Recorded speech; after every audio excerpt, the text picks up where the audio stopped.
नमस्कार, मैं सरला मेहता इंदौर से दादी की कहानियों में आज एक बिल्कुल नई कहानी लेकर आई हूँ।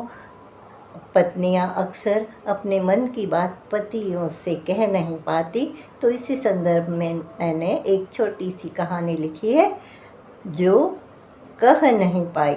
हड़बड़ी में आए सुहाना का फ़ोन सुनकर पति शरद ने फटाफट स्कूटर उठाया और घर पहुंच गए। दरवाजे पर ही ट्रॉफी लिए खड़ी पत्नी शर्माते हुए एक ही सांस में अपनी बात कहने लगी। बोली, सुनो जी, आज क्लब के पत्र लेखन प्रतियोगिता में मैं प्रथम आई हूँ। अपनी बुद्धू सी पत्नी पर विश्वास नहीं करते हुए शरद पूछ बैठे, अब बताओगी नहीं? क्या लिखा चिट्ठी में तुमने? बताओ। पति का हर आदेश पालन करने वाली सुहाना ने अपनी पाती पेश कर दी, बड़े ही सहमते, कांपते हुए, डरते हुए। सुनो जी, हाँ, क्या कहकर तुम्हें पुकारूं? अभी तक भी कहने में लाज आती है। तुम भी तो सुनो जरा। अरे कहाँ हो, करते रहते हो। मैंने तुम्हारे परिवार को अपना मान लिया, लेकिन आप तो बस तुम्हारे माँ पापा भाई बहन ही कहते हो अभी तक। यह कैसा परायापन।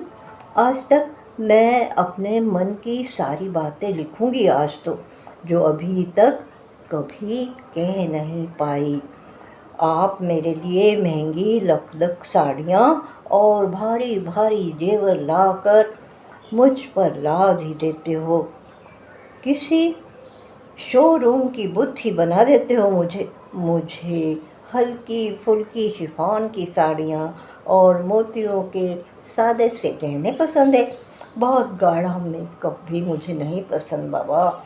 जब देखो तब धूम धड़ाके वाली मूवी ले जाते हो, और एक कभी गज़ल शायरी के प्रोग्राम में भी ले जाया करो।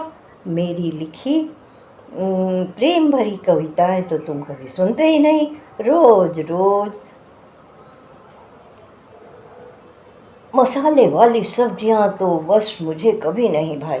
कभी मेरी पसंद के आलू मेथी कड़ी पकोड़ा भी टेस्ट कर लिया करो। हाँ, विदेशों में हनीमून मनाने के तो खूब बड़े बड़े प्रोग्राम बनाते हो भाई।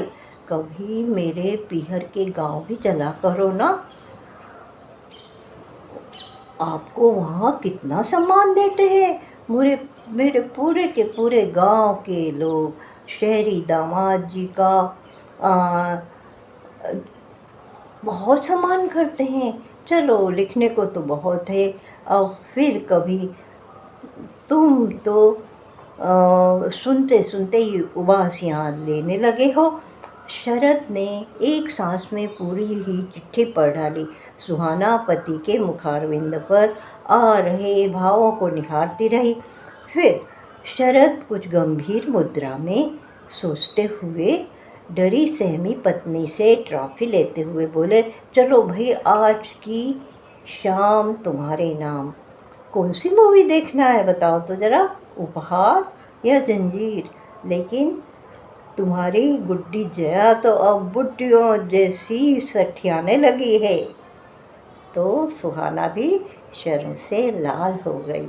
तो दोस्तों, मेरी कहानी आपको कैसी लगी अवश्य लाइक करिए, कमेंट करिए और शेयर करिएगा। और हमारा साहित्य टीवी यदि आपने अभी तक सब्सक्राइब नहीं किया है तो झट से कलम उठाइए और सब्सक्राइब कर दीजिए। धन्यवाद।